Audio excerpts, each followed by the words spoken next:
Now, I don't think this is much of a big secret, but just so it's out on the record, Iron Man isn't my favorite character, or even my favorite MCU character by a long shot. But I will have to admit that this is the best Iron Man movie. Hello everyone and welcome to my newest series, which is revisiting the MCU so far. Essentially, the series will be replacing Cinematic Relate temporarily, or kind of in combination working with it, where I'm going to be revisiting and rewatching every single Marvel Cinematic Universe movie up until this point. I'm going to be rewatching it, reviewing it, and giving you my thoughts about each one, since I never really gave my thoughts on the majority. So I'm going to be revisiting all of those, and at the end of this series, I'm going to be ranking each one from worst to best. So you want to make sure you subscribe so you don't miss out on any of my thoughts on any of the MCU movies, as well as make sure you don't miss out on that ranking later this year. So make sure you hit that subscribe button now. Well, let's go ahead and get started with the very first MCU movie, the one that started all way back in 2008, and that is Iron Man. It not only launched the MCU, but it did a phenomenal job at relaunching superheroes into the mainstream. Yes, we had several Superman movies, Batman, Blade, Spider-Man, and the X-Men, but this was the start of something new, and although we didn't know it yet, it would change cinema forever. Now let's first start with the acting. Robert Downey Jr. is a fantastic pick for Tony Stark. He fits the character so well. He's essentially the embodiment of the character. He's witty, he's smart, he's very quippy, he's got a lot, very fast back and forth. He's essentially Tony Stark in the normal world. Now, I'm not a massive fan of RDJ, but I will admit that this was perhaps my favorite performance of his. He is quite literally his most relatable, despite being a genius, billionaire, playboy philanthropist. And also the supporting cast was great. Jeff Bridges' villain was pretty good and fairly convincing for the most part. Did leave me wanting a little bit more, but the turn and the way direction that his villain character went, it was pretty interesting overall, and it definitely started something different for villains that we knew so far in superhero movies. Tony Stark was able to build this in a cave with a box of scraps. Gwyneth Paltrow does fairly well as Pepper Potts, and I almost believe the relationship between her and Tony, but not quite. Terrence Howard played Rhodey, which was his first and last time he would play the character, but the chemistry between him and RDJ feels like they've been friends for a long time, and their back and forth is priceless. Makes me wonder what could have been later down the line.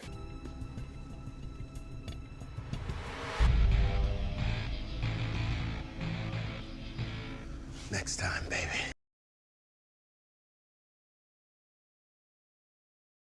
Are you sure about that? Then there's other minor characters that would build later in the series, such as Jon Favreau's Happy Hogan, Clark Gregg's Phil Coulson, and of course Samuel L. Jackson's Nick Fury. And speaking of Jon Favreau, his directing is amazing.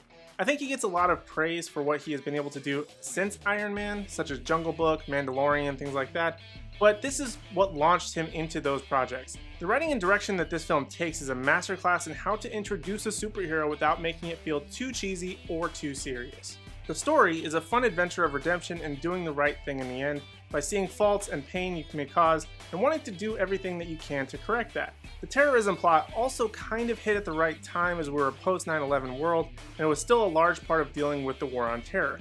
The movie didn't shy away from this plot point, in my opinion, also didn't make a full mockery of the subject in doing so. It kept it minimal, but also very much at the heart of the story. In regards to the look of the movie, it's the blend of practical effects and CGI that really made this movie stand out. Going back, some of the CG doesn't look as clean as it did in 2008, but it still, in the most part, holds up. And this suit is probably one of my favorites of possibly the entire MCU in terms of Iron Man. It's the most real. It feels heavy. It feels tangible despite some scenes. And I think this is what made Iron Man such a success. You could see this being a real hero in modern times.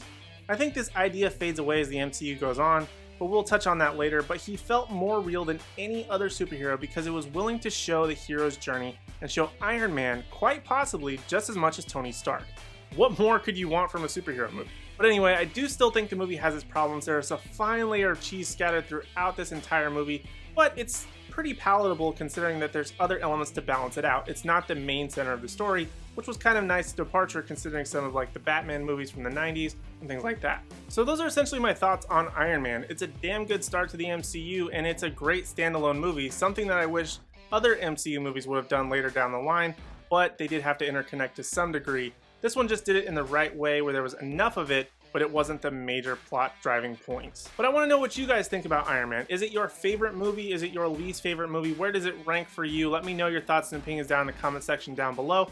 While you're down there, be sure to hit like, subscribe, and ring the bell notification so you don't miss out on any future videos, including this revisiting the MCU series. And like I said, at the end we're going to rank all of the MCU movies together. So be sure you hit subscribe so you don't miss out on those videos. Other than that, thank you guys so much for watching. I really do appreciate it, and I hope to see you in the next video.